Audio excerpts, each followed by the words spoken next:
Thank you for joining me. I'm Alex, and I'd like to talk to you about mistakes that I've made with my personal finance. And not all of these are mistakes, but they're all commonly thought of as mistakes. And it's things that I've done in the past, and some of the things I'm continuing to do despite them being mistakes. So these are personal finance mistakes that I've made. And I don't have that long of a history of mistakes because other mistakes have been made that I'm just choosing to ignore right now. So I've come to this country in 2015, which is not that long ago. And that was the first mistake, which was not planning well. And basically coming here with about zero money in my pocket. Now, there were some circumstances that made the whole thing easier, and that kind of made the not planning and just coming here a lot more of a viable choice. But the bottom line is, I didn't have a job at the time. I was living off welfare in Germany, and coming here was just probably the better choice than trying to save up money and then actually having money to live off here. And I'm very grateful to my in-laws for kind of taking us in and providing us with like the basics that you need to survive. And that was mostly food and shelter and, electricity and water and all that. But the basics is that I've come to this country with just about no money, and that was certainly a mistake. And things could have gone so much smoother if I had had a job in Germany, if I had saved up a lot of money, because the whole process, as you can probably imagine, is not quite as cheap as you would think. Moving is always expensive, especially when you're moving continents. But so there's one, no regrets about that one. It just had to happen that way, I guess. Everything else would have just made everything so much slower. So then, first car. Now, I came to the country in 2015. I needed a car in 2015, and my credit score was absolutely zero because I obviously did not have any credit history here. So I've been told that my grandfather-in-law would co-sign for us. And they basically said that with me on any document, there was no chance for anyone to get a loan. And so the first car we bought was about $11,000, which was a 2010, I think, Chevy Malibu.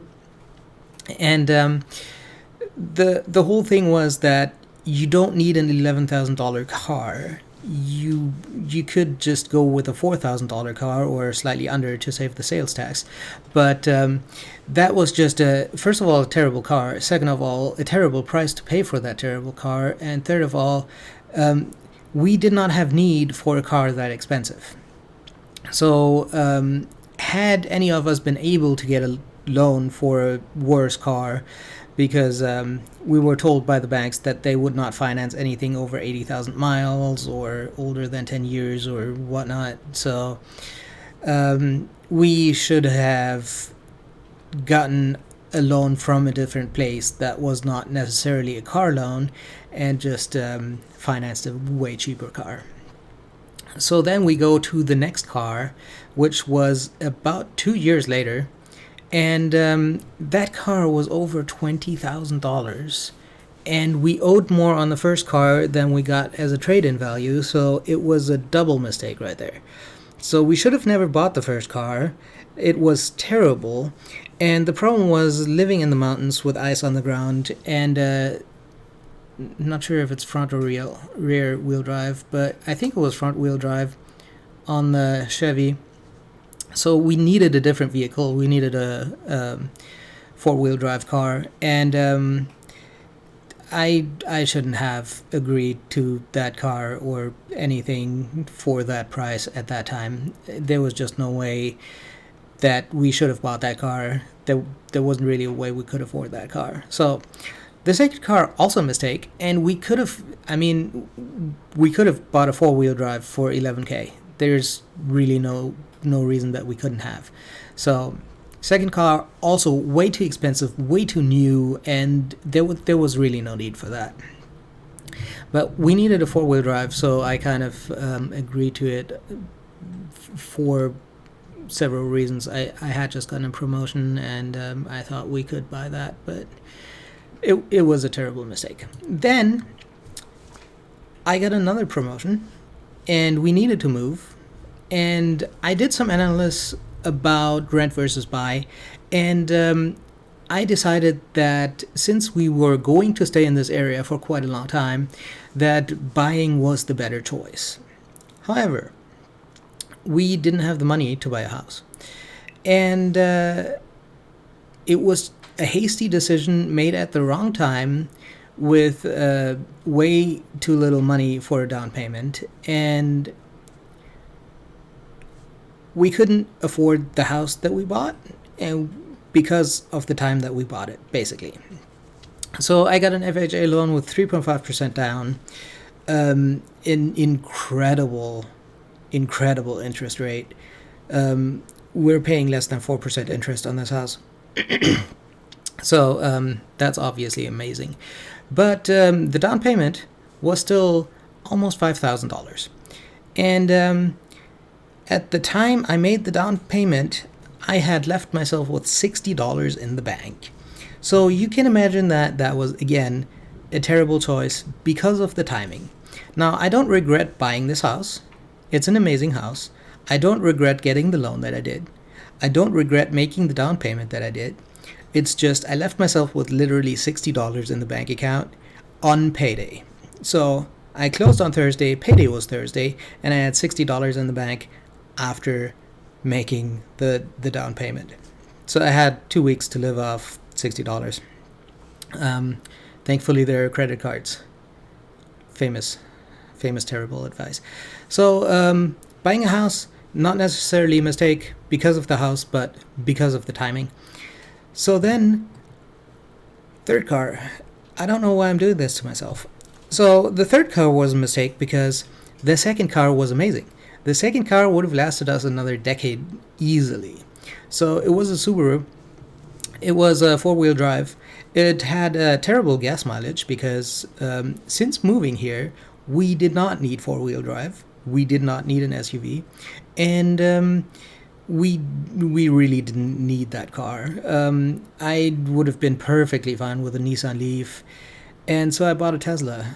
And that was a mistake for so many different reasons. First of all, it was a new Tesla because it was a Model 3 that had come out, basically a year earlier. So buying a new car is pretty much always a mistake.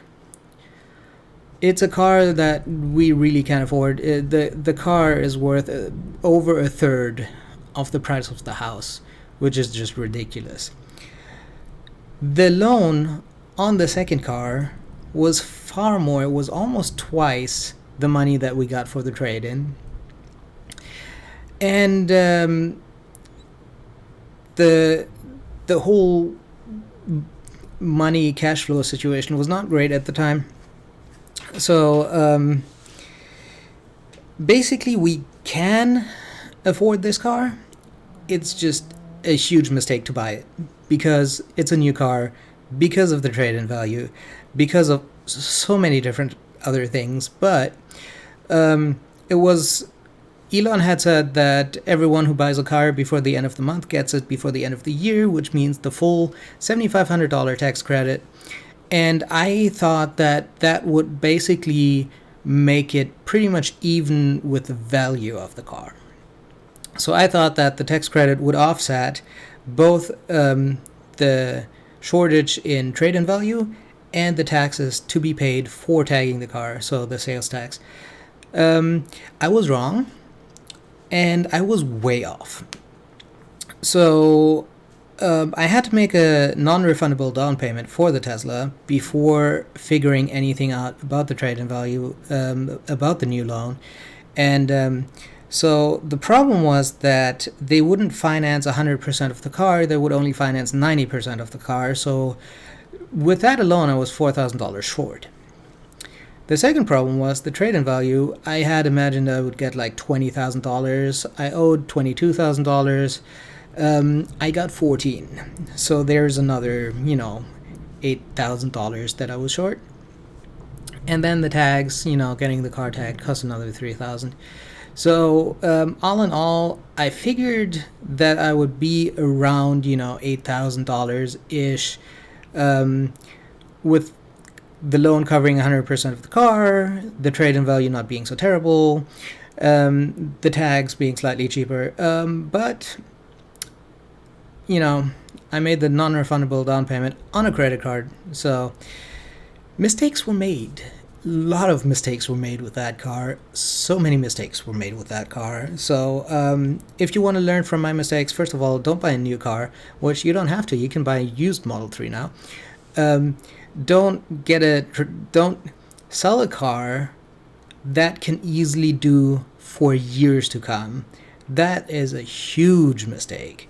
And then make sure you know exactly how much the whole thing is going to cost you start to finish, because there's a few actual surprises that I've had when trying to get the finance and everything. The problem is that I made the down payment and then had to look for financing and then had to find out about the trade-in value. So the whole thing was a perfect example of the sunk cost fallacy that I got entrapped by after making an impulse decision to buy a Tesla. So, beautifully illustrated sunk cost fallacy. You should look into that. It's amazing. Terrible mistake. Now, I love the car. It's amazing. I would never sell it. And I kind of started digging myself out of the hole, and I just refinanced it. So, third mistake for a car. But here we are, basically. So then I got a 401k loan, and I got a 401k loan to cover the shortage of the trade-in value and everything, to be able to afford the car that I shouldn't have bought in the first place, right? So a 401k loan is a loan that you get from yourself, from your retirement account, and you pay interest to yourself. I pay 6.5%, which I think is standard. But that comes directly out of your paycheck, so you kind of have a shortage in cash flow every month because of that. And the opportunity cost also plays a part there, because everyone tells you not to get a 401k loan ever because you're missing out on market gains while you pay back that loan. Now, I have several credit cards with balances on it that I'm paying 18% on. I can never get 18% in the stock market in a 401k that only has limited choices, and all of them are index funds, and all of them are fairly broad index funds. So with that said, there's no chance that a 401k loan didn't make sense for me. So now I'm paying 6.5% on a 401k loan to myself. Like I'm basically transferring after-tax money into the 401k loan that I'm then paying income tax on when I get the money back out. But that's besides the point. You should definitely make sure whether or not you should get a 401k loan. I don't see this as a mistake for myself. It's commonly thought of as a mistake. And if you have high interest credit card debt, especially when you have 24-25%, do get that 401k loan. Do educate yourself. Make sure you can afford it. But if you can, a consolidation loan might make more sense. But if you cannot do that, a 401k loan can make sense if you do it right, if you inform yourself, if you make sure that it makes sense for you. So then I started investing in stocks, and I started this channel a year or so after I started investing in stocks. But basically, I started investing in stocks before I paid back all of my credit card debt. And my situation is fairly complicated to where there's always other things coming up. I seem to have bad luck with appliances just completely dying on me in a way that cannot be repaired. So I still have balances on credit cards that are costing me interest. Now, it's not much, especially compared to the credit lines that I have available. My utilization is under 25%. And I've just opened a new credit card that has introductory 0% APR for 15 months or so. So I can transfer some of the balances over. Not quite all of it, but enough to where the interest I'm paying is very minimal. Bottom line is you probably shouldn't be investing in stocks while you have credit card debt because you're probably getting a better return on investment by paying off the high interest debt than you would by investing in stocks. And since I bought Tesla stock, that is certainly true for me because, first Tesla share I bought at $374, which is definitely not worth today. But, I probably should be listing that there. Investing in the wrong stocks would be the last point there because I definitely bought some stocks without doing all the research. And I'm not sure if I would have bought Tesla at $374 had I known that, had I done my research, had I looked into it. Right now, Tesla is at 222. I think it's a buy at that price. And I definitely will not sell my Tesla stock anytime soon because with a very long-term outlook, I think even $374 makes sense. It's just that the appreciation will come in probably 3 to 4 years. I would assume that in 3 to 4 years it starts going up significantly, which is a problem if you're ever at the risk of having to sell the shares before that because they go up and down. There's nothing you can do about it. But so here we are. We have some stocks. We have some investments, actually quite significant compared to the credit card debt. So I started a Roth IRA, which I probably shouldn't have. I should have just taken that money and thrown it at the credit card debt. But I figured that I could easily pay off the credit card debt and get the gains in the Roth IRA tax-free. And I wanted to start the Roth IRA sooner rather than later because of the 5-year requirement. And so pretty much all of these mistakes that I've made knowingly and willingly and knowing the consequences. The problem is that all of it is situational, and you need to have a very good understanding of what all the potential implications are of the decisions you make. Now, the things that I definitely see as mistakes are buying that first car because I should have bought a cheaper car. I should have found a way to buy that cheaper car. The second car, I definitely shouldn't have bought the second car at all. I should have stuck with the first car.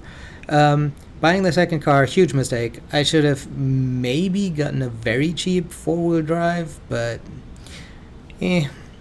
buying the house, amazing decision. I knew what I was getting into. The planning could have been better. And moving, as I mentioned before, costs a lot of money, and especially when you're moving from an extremely small to a fairly big place. So there's other furniture that you need to buy, or things break when you move. There's things that you cannot take with you.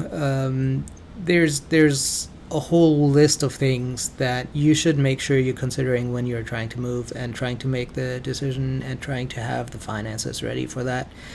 Whatever you think it costs you to move, take that amount and double it, and you might get close. So, buying the house, not a mistake. Timing wasn't good, but it wasn't a mistake. Third car,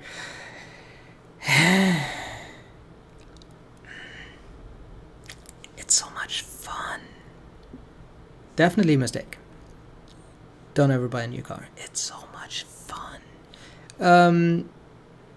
Impulse purchase at the wrong time for the wrong price. It's so much fun. Shouldn't have bought it. I can't get myself to regret the decision though. Anyway, 401k loan I don't think was a mistake. Investing in stocks also not a mistake, because I think over the long term I can maybe get a higher return on the investments than I would have gotten paying off the credit cards. But only time will tell. Time will tell which stocks that I picked were the right ones. And if Tesla goes to $3,000 a share, it was definitely the right choice. If it goes to $50 a share, it was definitely the wrong choice. But history will be the judge of that, and there's nothing more I can do about that. Anyway, what they all have in common is that you need to plan, you need to really know the implications of all the decisions that you make, and you need to be sure that you can afford the things that you buy, regardless of how your situation changes afterwards.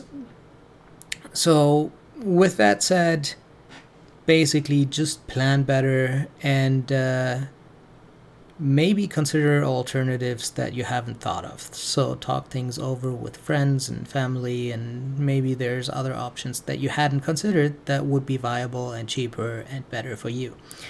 So that's it for me. That's all the mistakes I've made in the past 4 years, which is an incredibly short time for that many mistakes, but I hope you do better. If you haven't already, make sure to subscribe if you like this video. I'm coming out with more videos every day before market open. I hope you have a successful day.